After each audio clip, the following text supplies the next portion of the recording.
তারপরে এখান থেকে দিয়েছে। বিড়ালে মুখ দেওয়া খাবার পর্যটকদের পরিবেশন করার অভিযোগ উঠল নবদ্বীপ ফেরিঘাট সংলগ্ন একটি হোটেলের বিরুদ্ধে। সরজমিনে তদন্তে পুলিশ। চাঞ্চল্যকর ঘটনাটি ঘটেছে তীর্থভূমি নবদ্বীপ শহরের ব্যস্ততম ফেরিঘাট এলাকায়। বিষয়টি জানাজানি হতেই হোটেলের সামনে ভিড় জমান স্থানীয় বাসিন্দারা। অপরদিকে এই ঘটনার প্রতিকার চেয়ে থানায় ছুটে যান প্রতারিত ভিন রাজ্যের পর্যটকেরা। দেখেছি, আমি ফটো নিয়েছি। আমি বললাম আমি দেখার জন্য যে উনি ভাত কোথার থেকে দেন, ওই মেয়েটাকে বললাম উনাকে ভাত দেন তো।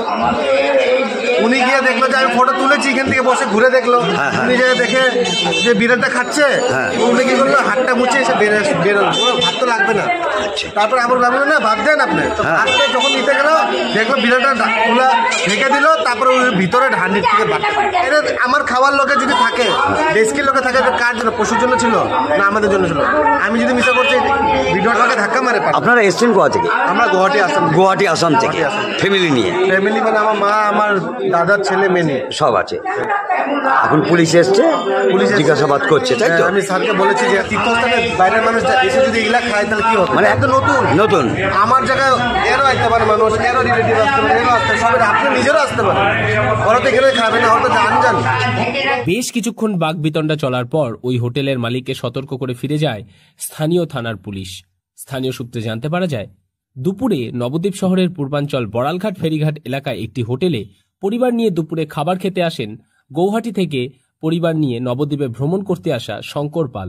শঙ্করবাবু ও তার পরিবারের অভিযোগ, নিরামিষ খাওয়ার জন্য ওই হোটেলে পরিবার নিয়ে যান তিনি। সেখানেই যে পাত্রে ভাত দেওয়া হচ্ছিল সেই পাত্রে বিড়ালও খাচ্ছিল। যদিও বা এই অভিযোগ অস্বীকার করেন হোটেল মালিক। হোটেলের মালিকের কথায় এমন কিছু ঘটনা ঘটেনি। হোটেল মালিকের দাবির বিপক্ষে গৌহাটি থেকে আসা পর্যটক শঙ্কর পাল তার মোবাইলে তোলা ছবিও দেখান উপস্থিত জনতা ও পুলিশকে। আমি কি না খেয়ে মুঝে দেবো তাহলে এভাবে? আপনি কেন বিড়ালের খাবারটা আপনি পরিবেশন করলেন? আমি দিইনি, কিন্তু কাস্টমার মিথ্যা কথা বলছে।